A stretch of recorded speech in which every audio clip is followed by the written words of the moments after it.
нохооны баас гэдэг. ChatGPT Монгол хэл сайн зааж чадах нь юу л бол доо. Corrupted motherfuckers гэж юу гэх юм бэ?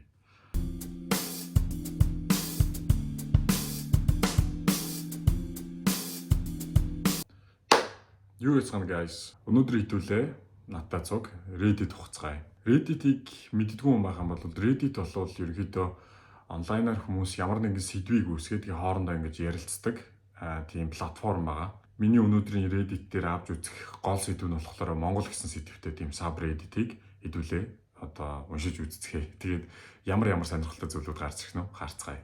Энэ хүн ингэсэн байна. Монголын банантай сүү, Солонгосын бананы сүүтэй хариуцуулахад бол нохооны баас гэдэг. Монголын одоо банантай сүү нь болохоор хитрхийн юм амир юм шингэн тэгээ ямар ч юм бананы амт байдаггүй. Эсвэргээрээ болохоор Солонгосынх нь болохоор аюу их юм бананы амттай. Тэгээ тэр нь аюу таалагддаг гэнэ. Тэгээ ийм илүү ийм крими тэнгуүтэй ийм сүү амтагдсан гоё байдаг. Тэгээ Монголын бананы сүү нь болохоор хамгийн том нохоон баас гэдэгцэн. Тэс чи хүмүүс доор нь зүгээр худалдаж авах бол болчихсон шүү дээ гэдэг чинь. Ер нь яг ямар үйлдвэрлэгчээс хамаарна. Гэхдээ ерөнхийдөө Солонгосын бананы сүү нь бол угаасаа хамгийн гоё гэдэг нь бол үнэ гэдэгцэн байхгүй. Тэгээ сор сүү гэдэг хамгийн муухай нэг нь. Тим ямар сүү гэдэг. За тэнгуүтээ энэ ч нэг хүн жишээлх юм бол ингэж асуусан байгаа байхгүй. Монгол хэлийг сурах одоо юм tips буюу зөвлөгөө байна уу гэдэг чинь. Би хагас монгол гэдэг чинь. Ээж нь монгол юм байна л та. Гэр бүлтэйгээ ингээд ярилцах чадахын тулд монгол хэлийг сурмаар байна гэдэг чинь. Тэгээд заримдаа би ээжээсээ сурахыг хичээдэг гэдэг чинь. Гэхдээ манай аав ээж салцсан гинэ. Тэгээд зөвхөн ах сүцэндээ л ээжтэйгээ уулздаг. Удахгүй тэгээ монгол явж монгол хэлийг сурах тийм хүсэлтэй байгаа гэж байна.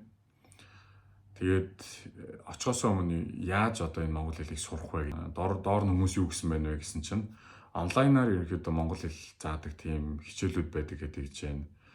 Mongolian language цэг юм байна гэнэ үү? Энэ Skype-аар монгол хэл заадаг юм байна л да гадаад хүмүүст. Миний өгшөө яг ямар ч хэлийг сурдагтай адилхан тэр яг хэлээрээ аюу сайн ярьж чаддаг найзтай байх нь хамгийн боломжийн зөв арга шүү гэдэг нэг хүн бол бичсэн байна. За өөр юу гэж байна? ChatGPT-ос ашиглаад монгол хэл сурч болно гинэ. ChatGPT монгол хэл сайн зааж чадах нь юу л бол доо. Сайн уу, би монгол швейцтэй болохыг хүсэж байна гинэ. Хин нэг хинд ч хамаатай. Би турк хүн гинэ. Монгол бичгээр швейц хэлэх гэж байгаа. Аюу гой зүүрц зүгнүүд байдаг гинэ. Тэгээд тэр зарим нэг гой зүүрц зүгнүүдээс аль нэг шивэлмэр байна гэдгийгсэн баг. Тэгснэ баярлалаа гэсэн монголоор биччихээ. Тэгсэн чинь доор нь өгнө. Хийвэл бүү айвал бүү хий. Тэгээ энэ бол ерөөдөө угаасаа гоё зүүрц зүгэлтэй. Хийвэл бүү айвал бүү хий. Гэтэ орчин үед энэ жоохон өөрчлөгдсөн байж магадгүй. Одоо эсрэгээрээ айвал хийгээд тэгээ хийвэл айгаад тийм болсон санагдаад байгаа. Ерөнхийдөө юм гадны хүмүүс ингээд бас хөрхөн асуулт асуунгууд манайхаас гой ингээд сэтгэлээсээ хариулж өгд юм аа. Гарчиг нь болохоор ингэж юм заяа. Монгол Улсын их сургуульд хичээлдээ өөрийгөө ингээд ойлгохгүй байна гэдэгцэн байгаа байхгүй ерөнхийдөө. Би Бельгиэс ирсэн оюутан. Тэгээ саяхан Монгол Улсын их сургуульд бакалавра хийж эхэлсэн гинэ. Тэгээ бакалавр нь болохоор юм орчуулагч мэргэжил юм байна л да. Англи Монголын орчуулагч. Бельгид монгол хэлийг 3 жил сурсан. Гэхдээ дуусгаж чадаагүй гэдэг чинь. Тэгээд сүүлийн 2 жил монгол хэлийг өөрөө бие дааж сурч байгаа. Тэгээ Монгол Улсын их сургуульд монгол хэлний одоо шалгалтыг хийгээд тэнцсэн гэж байна. Тэгээд энэ жил болохоор би ерөнхий хичээлүүдэд үзэж эхэлж байгаа юм байна л да. Хэлнийхээ одоо хичээлийг тэнцсэн ч гэсэн манай ингээ багш юу зааж байгааг ердөөс ойлгохгүй нэ гэж байгаа байхгүй. Багшаасаа энэ асуудлыг одоо яаж шийдэх вэ гэдээ асуусан чинь манай багш зүгээр л илүү ихийг унш гэсэн гэнэ. Зарим нэг багш нар бол аюу хэцүүтэй. Ер нь гадаад ч байна уу, Монголч байна уу. Үнэхээр сэтгэлээсээ ажиллаа хийдгүүн зүгээр мэдрэгддэг. Хичээлээ сэтгэлээсээ зааж байгаа багш нар бол аюу гоё байдаг шүү дээ. Одоо аюу гоё ингээ зөвлөмжүүдийг өгдөг. Аюу гоё сонирхолтой байдлаар хичээлээ заадаг. Тэнгүүд эсрэгээрээ зарим нэг багш нар бол өртөөсөө зүгээр л яг энэ хүний бичсэн шиг зүгээр л унш тэгэл болоо. Тэгээ би яг одоогийн байдлаар бол яг өөрийгөө яг яахаа мэдэхгүй байна гэдэг юм байна байхгүй. Тэгээ яг миний мөрөөдөл бол ингээд орчуулагч болох гэдэг жоох. Гэхдээ одоо бол би яг ингээд өөрийнхөө мэрэгжилтэд бол итгэлгүй болж байна гэдгийгсэн байна л да. Тэнгүүт за доор нь ерөнхийдөө хүмүүс юу гэсэн байна гэдгийг хэдүүл уншиж үзье. За би чамд өөрийнхөө зөвлөгөөг өгье. Монголд чамаас илүү баг англиар сайн ярьж чаддаг монголчууд аягүй их байгаа гэдэг. Монгол хэлийг эртнээс үзээгүй учраас чи монгол хэлийг үзнэ гэдэг бол ерөнхийдөө чиний хувьд бол аягүй тийм хэцүү даваа гэдэг жоо байхгүй юу. Чи хэрвээ ингээд үнэхээр хичээх юм бол за монгол хэлийг за аягүй сайн сурч болох уу? Болно. Гэхдээ чи тэгж их хичээсэн ч гэсэн салин сайтай ажиллаж чадна гэж бодож байна. Угаасаа чиний ажил чинь 5 жилийн дараа гэхэд ухаалаг технологиор орлогдож болно шүү дээ гэдгийгсэн байна. Энэ аягүй юм ууртай битсэн байл да. Гэхдээ ерөнхийдөө бол аягүй сонирхолтой сэдв байна л да. Яг Монголд бол яг ингээд монгол хэлийг сурахыг хүсэлтэй эсвэл бол Монголд амьдрах сонирхолтой гадаад хүмүүс аягүй их байдаг болцсон байлээ. Тэгээд аягүй их Монгол одоо юу гэдэг юм эмэгтэйчүүдээс гэрсэн залуучууд эсвэл бүсгүйчүүд бас байгаа. Тэгээд яг тэрэн дээр авч үзэхэд бол одоо яаж монгол хэлийг сурах юм бол тоо. Өөр юу гэж байна. За энд нэг хүн ингэнэ. Надад тусламж хэрэгтэй байна гэснээр гарч ихтэй. За би 11 дугаар ангидаа явж байгаа. Энэ монгол юу хүн бичсэн байх шүү. Би 11 дугаар ангидаа явж байгаа. Ээшээс айгүйх айж гинэ. Би яг үнийг хэлэхэд айгүй тэнэг гинэ. Ерөнхийдөө бүх хичээл дээр айгүй муу. Бүх тийм шинжлэх ухааны хичээл дээр айгүй муу гэдэг чинь. Гэхдээ англи хэл дээр айгүй сайн. 2026 оны Ешийн одоо өөрчлөлтөөс болоод би айгүйх айж байгаа гинэ. Тэр нь одоо ямар өөрчлөлт юм бол доо. Тэгээ би болохоор psychiatrist болох гэж ер нь төлөвлөж байгаа гинэ. Өөр ямар нэгэн боломжуудыг хайж гин. Тэгээ ерөнхийдөө гэр бүлээ бол айгүй тийм гомдоомооргүй байна гэдэг чинь. Ерөнхийдөө гадагшаага явах тийм ямар нэгэн боломж байгаа болов. Тэгвэл яаж гадагшаага явах вэ гэдгийгсэн байна л да. Ийш ерөнхийдөө бол аймаар гэдэг чинь л да. Гэхдээ яг үндэ бол тийм айх шаардлагатай бол биш гэдэг чинь. Гэхдээ ингээд яг заавал авах ёстой тийм хичээлүүд дээр үнэхээр муу байгаа болвол IELTS ав гэдэг чинь. Тэгээд IELTS дээр хамгийн доотлол нь 8 оноо авчих гэдэг чинь. Хэрвээ тэгж чадах юм бол тийм тэтгэлэг авч болно гинэ 100% тэтгэлэг. Тэтгэлэгтэй сурах тийм зүйлийг санал болгож байгаа юм байна л да. Сүүлийн яг 2 удирдалтаа аюу хичээгээд бүх зүйлийг ингээд эргүүлж чадсан гинэ. Тэгээд 800 оноо авсан гэдэг чинь. 800 оноо гэдэг нь өндөр оноо юу? Би яг сайн мэдэхгүй нь Еш Монголд өгж байгааг болохоор. За яг гэсэн өндөр оноо байх гэж найдаж байна. За тэгвэл өөр хүн юу гэж байна? Чамд угаасаа 2 жил байгаа юм байна. Зүгээр л хичээлээ сайн үзээ. Би бас яг чиний орондыг ижлэхэн тийм ситуацид байсан. Тэгээ сүүлийнхаа жилдээ болохоор шалгалтаа л аягүй их анхаарсан гэдэг чинь. Тэгээ үнэхээр амар хичээсэн гэдэг чинь. Тэгээд яг тийм айх зүйлс бол байгаагүй. Тэгээ монголоор хэлсэн хичээлийн буц цагаар их л давтлаганд суусан да. Давтлага өгөх багш олох гэж олон ч багштай уулзж байсан гэдэг чинь. Монголд бас нэрээ тийм аягүй их байдаг ихтэй давтлага өгдөг тийм багш маш түрээслэх юм. Давтлага өгдөг тийм багшд мөнгө төлөөд уулзж хичээл заадаг. Энд ч бол яг тийм зүйл бол нэг байхгүй. Энэ хүн энд нэг хүн бол ингэсэн байна. Зүгээр л ээж рүүгээс алга хавцсан байна. За тэгээд нэг өөр нэг хүн болохоор яг шалгалтынхаа өмнөх орой айгүй их залбир гинэ. Өөр нэг хүн чинь ингэ бичсэн байгаа байхгүй. Чи Ешэ хийж чадахгүй гэж бодож байгаа бол гадагшаага яваад чиний асуудлыг юу шийдэх юм бэ гэдээ асуусан байна л да. Чи за англи хэл мэддэм байна. Баяр хүргэе. Гэхдээ наадахсан зүгээр л гадагшаага явж сурахын хамгийн жижиг шалгуурштай гэдэг чинь. Гадагшаага яваад бүх асуудал шийдэх чинь гэж бас зарим хүмүүс бодоод байд юм шиг байлаа. Гэхдээ гадагшаага явлаа гэд их эрсдлийг өөрнө шүү дээ. Гэр бүлээсээ хоолтой, найз нөхдөс хоолтой гэдэг чинь айгүй хэцүүлтэй нэг бодол, айгүй бодгол хэрэгтэй. За энэ ч нэг хүн монголоор бичсэн байна. Яах вэ гэсэн байна. Амьдралаа үзэн ядчихээн. Би 22-т удахгүй 23 өрнө бакалаврч байхгүй зүгээр дипломтой. Уг нь дунд сургуулаа 96.4 голчтой төгссөн, мондөг үлгэр дуурайл болсон сурагч. Нэг тэтгэлэгт бүртгүүлсэн чинь миний мэдээллийг спамд дотор байсан болохоор харж чадаагүй гээд цаг нь өнгөрцөн гинэ. Тэр депресснээсээ гарч чадаагүй өглөө сэрхээл амиа хорломоор унтахаас өмнө өөрийгөө ямар тэнэг арчаагүй юм бэ гэж өөрөвдөх юм. Загнасан ч хамаагүй яахаа мэдгээ байчаад бакалавр сурах гэхээр ахаа 4 жил хайрын цаг шиг л гинэ. За надад бол яг нэг иймэрхүү ижлэхэн зүйл тохиолж байсан байхгүй юу?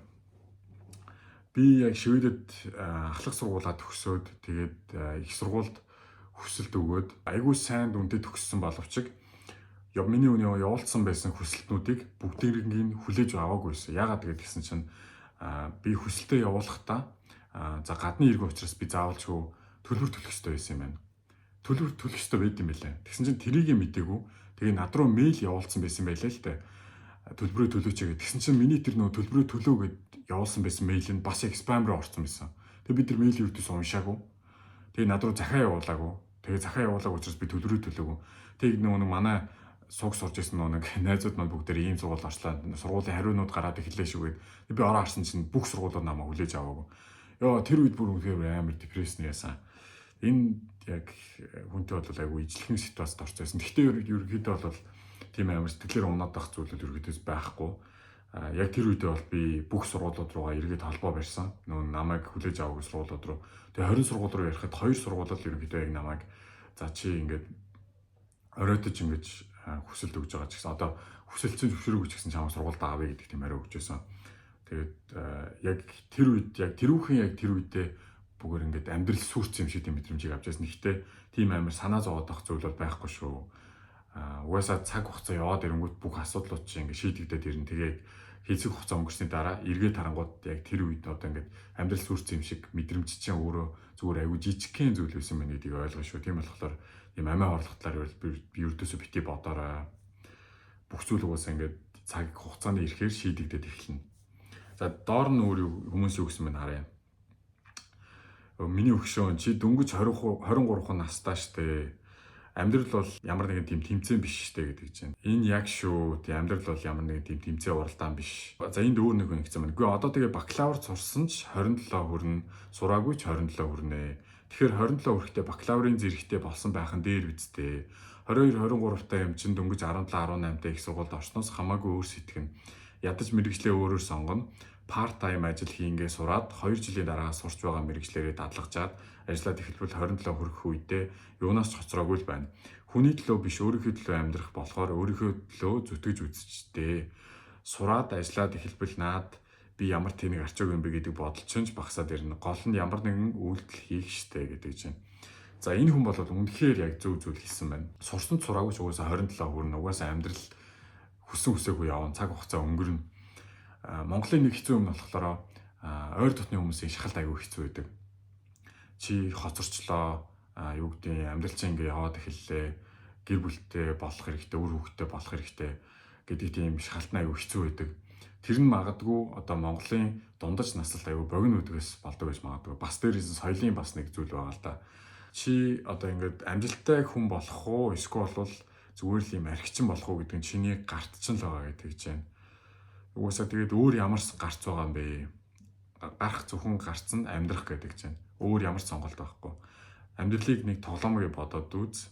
Тэр тоглоомыг тоглохоос өөр ямар ч сонголт байхгүй гинэ. Энэ бас амар зөв хэлсэн биш үү? Ийм хямралд яг өртдөг юм байна лээ. Хэдий бакалаврын дипломтой ч гэсэн үеийнхэн бүгд уучраа олчихсан мэд ганцхан би л бүх юмнаас хоцроод байгаа юм шиг мэдрэгддэг үе байдаг юм байна лээ. Тэглээгээд юу ч хийхгүй, суулгүй ямар нэгэн юмнаас хаанаас ч хамаагүй эхлэх хэрэгтэй. Амьдрал гэдэг диплом гэдэг зүйлээр хязгаарлагдахгүй. Хэн бүхэн өөрсдийн цаг хугацаанд л амьдардаг юм байна лээ шүү. Энэ юу нөө? Энд чинь нэг юм зураг оруулаад ирсэн байхгүй юу? What is энэ юу гэсэн утгатай байгаа юм бэ? Чат гэдгийгсэн байл та. Тэгс чинь ухуулах байр гэжсэн.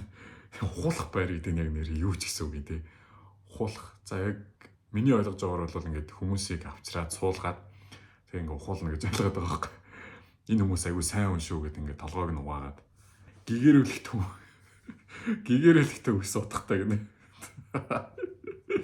Доор нь болохоор нэг хүн пропаганда хаус гинэ. За баг пропаганда хаус нь л баг зөв онох бах та. Бүгсуух төвөг гэвцэх нэг нь. За энд нэг хүн болохоор за бас нэг юм бичсэн байна. Бид нар жил болгон сонгуул хийх ёстой гинэ. Монгол юм шиг байна. Манай амьдардаг гудамжийн ойролцоо зам нь айгүй их юм нүхтэй гинэ. Зарим газар нь бол баг асфальтын зам байдаггүй. Хог тэгээд новшоор дүүрэн сонгуульд өгөхөд ирсэн чинь ирэх баригчид бүх зүйлийг янзлаад тэгээд зарим нэг зүйлсийг шууд засаад эхэлсэн гинэ. Тэгсэн чинь доор нь би санал нийлж байна. Жил болгон санал одоо ийм Ирэх хэрэгцээд одоо юм одоо corrupted motherfuckers гэж юу гэх юм бэ? Motherfucker гэдэг нь монголоор юу гэж орчуулах вэ? Доор туслаа комент хийгээд үгүйс. Монголоор орчуулах гэхээр хэцүү амар муухай үг л та. За бүтлгүүн овчнууд бол угаасаа сонгуулийн өмнө л ингээд ажиллаа хийж эхэлдэг гинэ. Тэгээ жил болгон сонгуул хийх юм бол ерөөхдөө жил болгон гоё байх юм биш үү гэдэг санаатай юм байна л да. За доор нь өөр нэг хүн ингээд бичсэн сэтгэл санаа тогтургүй байдал гинэ. Найзаасаа миний хамгийн муу чанарууд юу вэ гэж нөгөөдөө асууж исэн. Тэгсэн чинь тэр бодит байдал дээр ингээ буудаггүй, bipolarтай гэж хэлсэн гинэ. Bipolar bitch. Bipolar гэдэг нь ерөнхийдөө огцом ингээд баярлж ийсэн аа. Огцом ингээд амар хурдан уралдаг тийм хүнийг хэлдэг. Мэргэжлийн одоо сэтгэл зүйчээс ингээ зөвлөгөө авъя гэж ээжээсээ ингээд гуйсан гэдэг гэж байна. Гэхдээ манай ээж болохоор би тийм юу зүйлүүдээс мөнгө өрөхгүй гэж хэлсэн гинэ. Тэгээ яг одоо ингээд ууралдсан байгаа болооч тэр юм уу ингэж бичиж байгаа юм уу гэдгийг мэдэхгүй байна. Гэхдээ гэр бүлийнхнийг аягүй хүзээ яаж гэн өөрийгөө бас аягүй хүзээ яаж гэн аягүй хэцүү байна л гэдээ хэлсэн байна л да.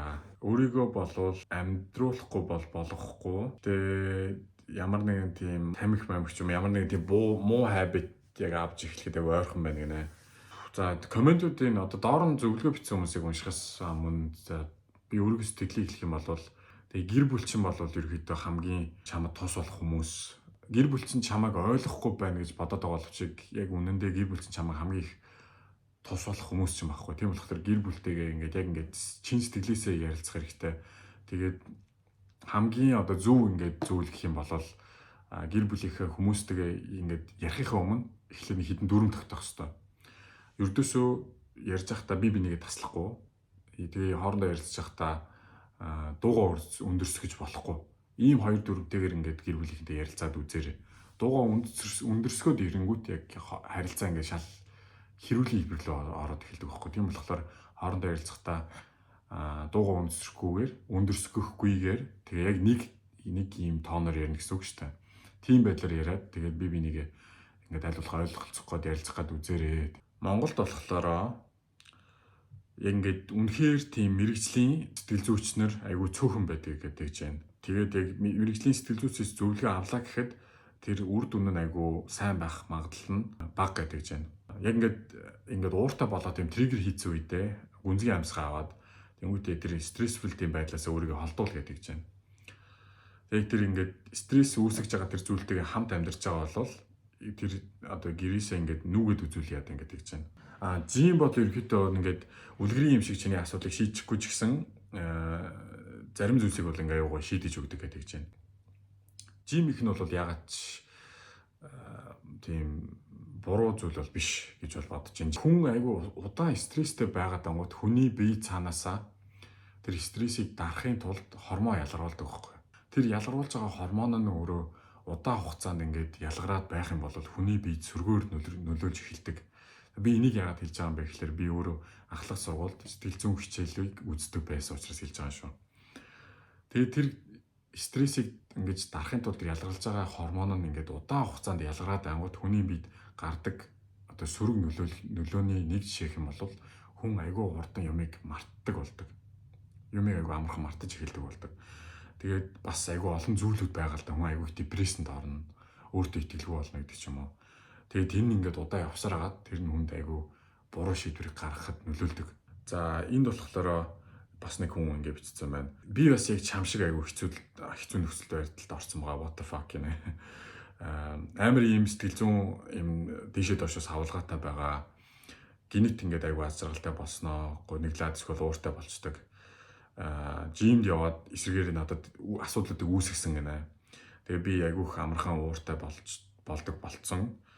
Өөрийнхөө одоо нэг асуудлыг даван тулахад туслан зүйлсээс зөвлөе гэдэг чинь хизээч бити өсөглөн байгнэ.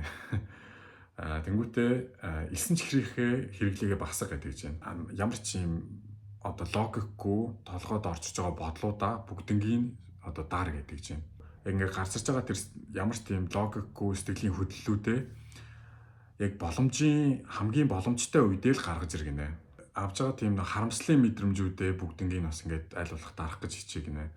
Тэгээ ингээд тэр авж байгаа тийм амир харамсаж байгаа тэр мэдрэмжүүд чи айгүй их чамайг өөрий чи ингээд хэцүү байдалд оруулдаг шүү. Тэг ингээд юу болсон бүх зүйлийг зүгээр ардаа хай гэдэг гэж байна. Тэг ингээд яг хүн ингээд хилчж байгаа ч гэсэн тэр мэдрэмжүүд ингээд яг ингээд дарна гэдэг бол аюу хэцүү хаа.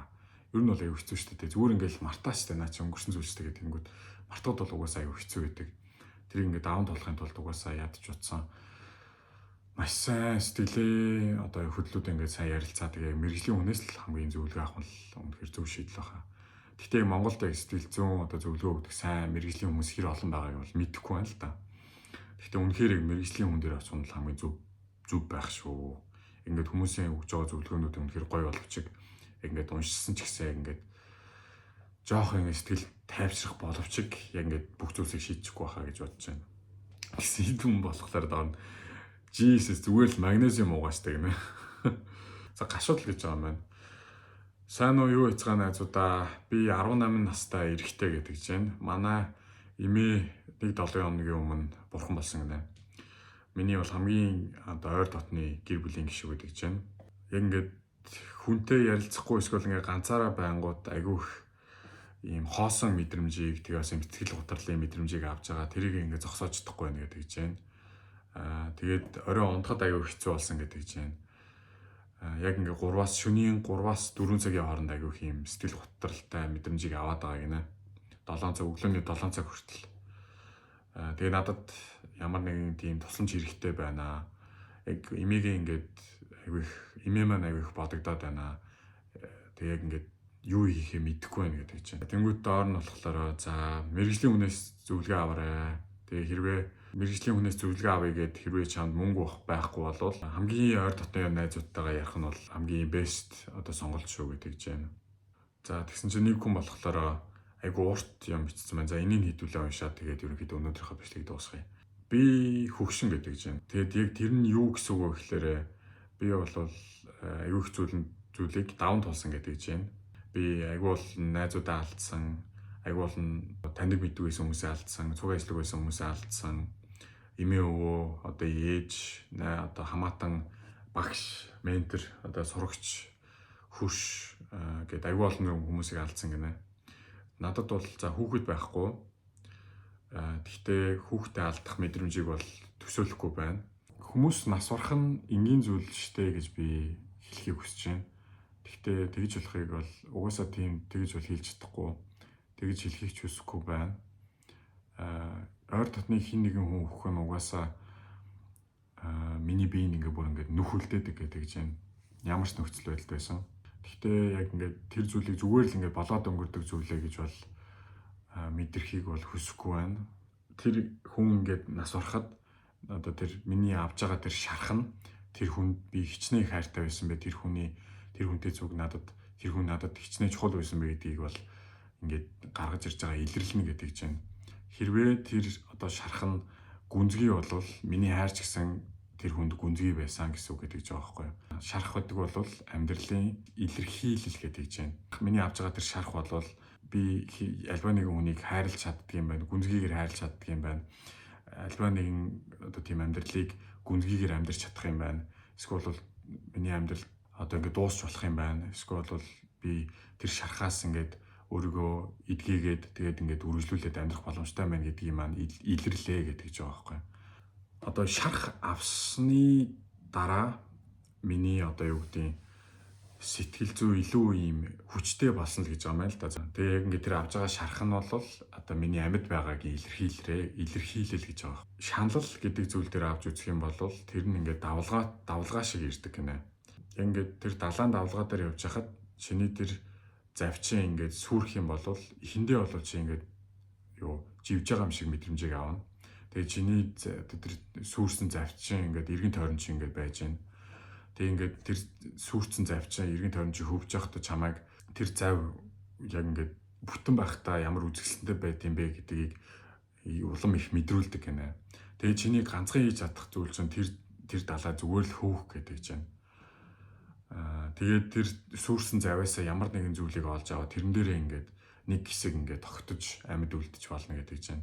Тэр нь магадгүй ингээд ийм физикал одоо гарт баригдах зүйл байж болно. Эсвэл бол ямар нэгэн асаргалтай мэдрэмж, эсвэл ямар нэгэн зураг байж болно. Эсвэл бол тэр нь ямар нэгэн хүнч байж болно. Гэхдээ тэр яг тэр хэсэгхэн хугацаанд чиний ганц хийж чадах зүйл бол зүгээр л тэр далаад ирэх хөвөөд амьд үлдэх гинэ.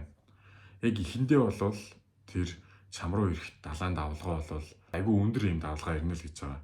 Тэгээд чамайг ингээд ямар ч юм өршөөлгүйгээр чамайг ингэж тэр далайн давлгаа ингэж цохино гэдэг чинь 10 секундын зайтай ирдэг. Тэгээд чамайг бүр ингээд амьсгаа авах боломж өгөхгүй. Хэсэг хугацааны дараа, магадгүй хэсэг хэдэн 7 хоногийн дараа, магадгүй хэдэн сарын дараа тэр далайн давлгаанууд өндөр хэвээрэл байх болно. Гэхдээ хоорондоо ирэх тэр хугацаа нь илүү хол болж эхэлнэ гинэ. Тэгээд тэр далайн давлгаанууд ирэхэд чамайг буцохно. Тэр нь бол ойлгомжтой. Гэхдээ тэр зогсож байгаа тэр далайн давлгааны цохилтуудын хооронд чи ядчил амьсгаа авах ингээд боломжууд гарч ирнэ гэдэг чинь. Чи чамайг тэр одоо шаналл авах тэр мэдрэмжийг одоо триггер хийх зүйлийг чи хизээч таах боломжгүй. Энэ бол ингээд ямар нэгэн зүйлийг сонсоход, ямар нэгэн дууг сонсоход, эсвэл ямар нэгэн зургийг харахад, эсвэл зүгээр л нэг годамжаар явж ах ч юм уу тэр шаналлах мэдрэмж ингээд сохид гинт орж ирж болно. Эсвэл зүгээр кофе өнөртгөж гэсэн тийм шаналлах мэдрэмжийг авч болно гэдэг чинь. Энэ бол зүгээр юу ч байж болно. Тэр мэдрэмжийг авахд бол тэр далайн давлгааны цохилтууд чам дээр цохиод шууд л орж ирнэ гэдэг чинь. Гэхдээ тэр орж иж байгаа тэр далайн давлгаануудын хооронд чиний амьдрал чинь үргэлжилж байх болно гинэ. Тэгээд тэр зүйлсүүдийн хамгийн ингээд цаашаа яваад ирэхэд хэдий ингээд хүн болгонд өөр байх боловч тэр далайн давлгаа чинь баг багаар доошолж эхэлнэ гинэ. Эхлээд за 80 м байлаа гэж 50-тай хэмцүү ч юм уу ингээд баг багаар ингээд доошолж эхэлнэ. Чи бүр явандаа бүр ирж байгааг нь харах боломжтой болно. За тэгээд жилийн ойдэр ч юм уу ямар нэгэн төрсөн өдөр ч юм уу эсвэл ямар нэгэн баярт өдрүүдээр магадгүй тэр чиний шаналлын тэр мэдрэмж хурж ирэх байх. Чи тэгээд тэр хурж ирж байгааг нь мэдэх одоо таамаглах боломжтой болж ирж байгаа учраас чи тэр шаналгаж байгаа мэдрэмжтэй өөрийгөө бэлдэж эхэлнэ гинэ. Өөрийгөө бэлдэж байгаа учраас чи тэр далайн давлгаа чамайг ингээд хэр хүчтэй зогсон чамаагүй чи нөгөө талд нь гараал ирэх болно гинэ. За тэгээд хөвшин үний үгийг сонс. Тэр далайн давлгаа бити ингээд ирээсээ тэр шаналлын мэдрэмж бити ирээсээ гэж хүсэж байгаа ч гэсэн тэр мэдрэмж угаасаа хизээч зогсохгүй гэдэг ч байгаа байхгүй. Гэхдээ чи тэр далайн давлгаа тэр шаналлын мэдрэмжүүдийг сурна гэдэг чинь тэр далайн давлгаануудаас яаж гарах вэ гэдгээ. Тэгээд бусад өөр далайн давлгаанууд ч гэсэн ирнэ. Гэхдээ чи тэдрээс ч гэсэн яаж гарах вэ гэдгийг суралцнаа, гарч чадна гэдэг ч байхгүй. Чи хэрвээ азтай болвол маш олон одоо ийм хайраас ийм шарахтай болно гэдэг чинь. За энийг уншиж хахад бол айгүй олон мэдрэмжүүдийг авч яана л да. Тэгээ энийг бол ердөөсөө кринж зүйл гэж бол бити бодоорой. Угаасаа хүн болгон амьдралын далаа дээр маш олон завийг сүрүүлсэн байгаа. Гэхдээ тэр заваа сүрүүлсэн ч гэсэн буцааж бариад тэр далайн давлгаануудыг давах гэж бол явж байгаа. Би ч гэсэн яг бас амьдрал дээр аюул олон завийг сүрүүлж исэн. Гэхдээ угаасаа яг энэ хүний хэлж байгаачлан тэр далайн давлгааны цохилтууд нь амьдралд явандаа баг багаар холдож эхэлдэг. Одоо угаасаа далайн давлгаа ирнэ гэдгийг ингээд ойлгоод ирэнгүүт далайн давлгаа ирэхэд илүү юм шокнд орох нь баг болдог гэх юм уу. Энэ үнтэй бол аюул санал нийлж байна. Далайн давлгаанууд маш олон төрлөөр орж ирнэ. Зарим нэг далайн давлгаа таны завийг сүрүүлнэ. Эсвэл бол заваа буцаад барьж хахад тэр завийг дахиад сүрүүлнэ. Сүрцэн заваа арайгс нэг юм босгоод айгүй гоё явж идэл дахиж бас сүрүүлнэ. Амьдралд айгүй болон тийм давлгаанууд орж ирдэг л дээ. Тэгээд тэр давлгаа нь үржигдсээр байгаа да бараг 100 мянган давлгаач бас болж болно. Гэхдээ тэр давлгаануудыг угаасаа даваал гардаг. Тэгээд даваад гарахын тулд хүн айгүй их тусламжийг авах хэрэгтэй. За тэгээ энэ дээр нэг хамгийн сүүлийн зүйлийг харъя. Тэгс чинь нэг хүн зүгээр хүнтэй задлалт гэдэг чинь. За өөр доор нь дахиад нэг хүн зүгээр л тайвшраа. Имээ чинь чамайг тэнгэрээс харж байгаа. Тэгээд ингээд хэцүү мэдрэмж авч байгаа үедээ зүгээр л тэнгэр рүү хараад хамгийн тод гэрэлтэж байгаа од руу хараад имэдээ хэлхийг хүсэж байгаа зүйлээ хэлээрэй гинэ. Зарим нэг хүмүүс бол чамайг ингээд жаач хийн, шүүмжлэн. Гэхдээ энэ бол хамгийн одоо ингээд энэ хэцүү зүйлээ туулах хамгийн зөв шийдэл шүү гэдэг чинь. За тийм байна. Тэгээд нэг иймэрхүү бас нэг платформ байдаг шүү. Тэгээд энэ дээр хүмүүс ерөөхдөө та хэдийн ажиллагачлан хүмүүс бүр юуны ч талаар хоорондоо ярилцж болно. Одоо яг энэ хүн ингээд бичсэн шиг ингээд даван туулах гэж зовж байгаа зүйлээ ярилцж болно. Хүмүүсийн зөвлөгөө авч болно. Тэгээ угаасаа энэ дээр бичиж байгаа хүн нь хэн бэ гэдгийг мэдэхгүй болгоод хүмүүс бас ингээд нөө бас нэг бодлын жижигхэн сэтгэл зүүн ийм зөвлөгөө бараг авчиж байгаа байхгүй юу. Яг тэгвэл Монголд бол угаасаа найз нөхдөд ийм хэцүү асуудал хин ч ярихгүй шүү дээ. Би ч гэсэн хизээч найзуудаа ийм хэцүү болж байгаа зүйлийг ярихгүй. Тийм болохоор энэ дэр ингээд хүмүүс юмаа ярьчингууд угаасаа хэн бичиж байгаа гэдгийг мэдэхгүй болохоор ингээд өөр хүмүүс ингээд тэр асуудалд нь ингээд шийдлийг гаргаж ирдэг гэх юм уу. Эсвэл бол хүн зүгээр нөө болж байгаа хэцүү асуудлаа яриад жоохон сэтгэл тайдарлыг бас авч болдог ийм газар. Энэ дэр жишээлх юм бол одоо юу гэдэг шинжлэх ухааны сэдвүүтэй зүйлүүд бас хоорондоо ярилцж болно. Ууг нь бол миний анх бодохдоо айгу тийм хөвгөлтэй зүйлсүүдийг цуг уншаа гэж бодож байгаа. Гэхдээ энэ удаад ягаад чи яг тийм айгу тийм хүн сэдвүүтэй зүйлсүүдийг бичсэн хэсгийг таарчлаа. Гэхдээ дараагийн зүйлсүүд дээр яг ямар сэдвүүд гарч ирэх нь гэдгийг хэдүүлээ уншицгаая. Яг энэ хүртэл ингээд үзсэн хүмүүс ахын бол доор комент хийчээрэй. Тэгээд лайк дараарай. Тэгээд subscribe хийгээрэй. Тэгээд дараагийнхаа бичлэгээр хэдүүлээ уулзлаа. Түр баяр та.